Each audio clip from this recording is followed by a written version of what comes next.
So the most important thing to understand is that both cultural heritage today and in the future is driven significantly by economic forces, and if you don't understand that, I think we've somewhat lost the plot. We have a tremendously long history of urbanism, but that is submerged in both a cultural and a sacred landscape. So that's embedded in a sense in our cultural understanding, but it's rarely brought out, and unless it's brought out, the question of being able to realize economic value or deal with it becomes a difficult and a challenging question. So the question that I have is, what is the relationship between the informal sector and culture? Because in some senses, India is a cultural landscape, both in the lived experience of people, in their economic activity, their occupations and their structure, they actually live that experience. So if you are not unable to make that connection, and that's where the adaptive reuse question comes in, how do you deal with aspirations of modernity and modernization?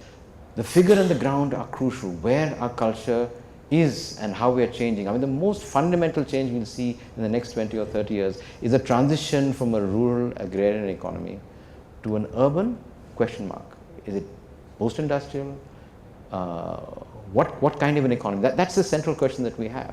If we don't address that question, and it's fundamentally a cultural question, that's why culture is so important in this. It's a radical thought experiment. The experiment, of course, is suppose Chandni Chowk, which is the heart of Shah Jahan's city. If Chandni Chowk got wiped out tomorrow, what would you lose or gain? What would you lose? You lose the loss of the largest sort of economic market, the largest wholesale hub for India. What many people will not know is that there is more cash transaction in Chandni Chowk. Cash transaction. That's why you see so many banks there than in any other single location in this country.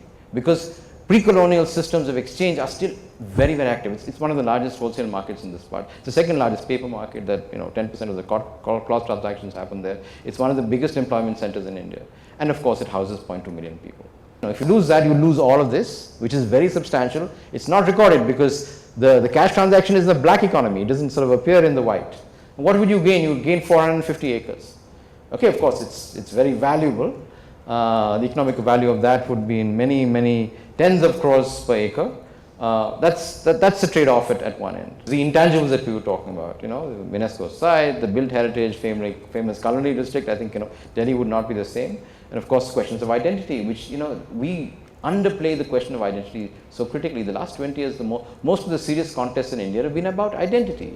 And we're not able to deal with that question. This is one of the most serious political questions that we have in this country. And of course, what's the changing context? The changing context that we often forget, and you can see this, and I'll run this through very, very quickly, is how this fabric has changed from pre-1857, what happened in 1857, what happened between 1857 and 1947.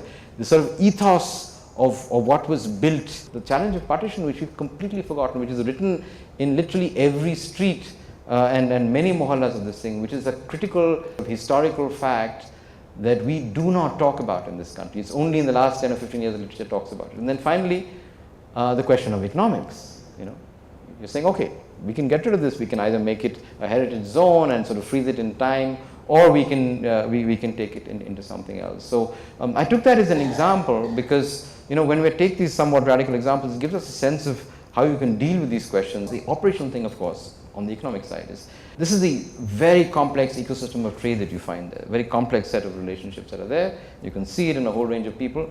But because of our engagement with the formal system, the heritage ecosystem is actually very thin. And that's the challenge between informal India and the very simple relationships. They're basically monuments and tourists and restaurants.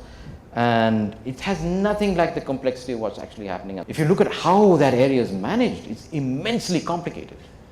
Yeah, and that's the reason why you have a problem. You're trying to impose this system on a system that looks like this. So at the end of it, 4 or 5 things. Basically, our landscape is going to change dramatically over the next few decades as we shift from an agrarian to, within quotes, an urban culture. Yeah. What we're losing desperately, and I tried to show you some evidence of that, is an anchoring in space, place, and built heritage. And our own tradition of sustainability, which is very deep. And as I said, people see India as a cultural landscape. What this transition will pivot along is, at least in my appreciation, the people, the culture, the living heritage, and the economic and livelihood systems. So you really need to join up, the question of heritage, development, and also deepening democracy. Because the question of how you develop a region or a place or a landscape depends on the people who are inside that. And this is a challenge of a colonial legacy of a few people taking decisions for a whole range of people. And then finally, coming back to the first slide that I had, is keeping the balance between the rural and the urban, the figure on ground is absolutely critical for India. The traditional and the modern and the trans-model is really critical. And the only people who are able to frame this discourse are people from the cultural space. Because the rest of us are lost as engineers or planners or architects in a very instrumental process of being able to build and control and manage. We've forgotten that because of the power of the economy. And the power of the economy is important because it's transforming lives of people.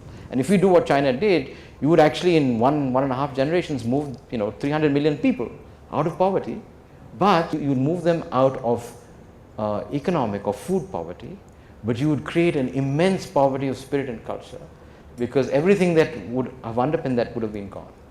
And I think keeping that balance is something that is really, really difficult to do in an everyday world.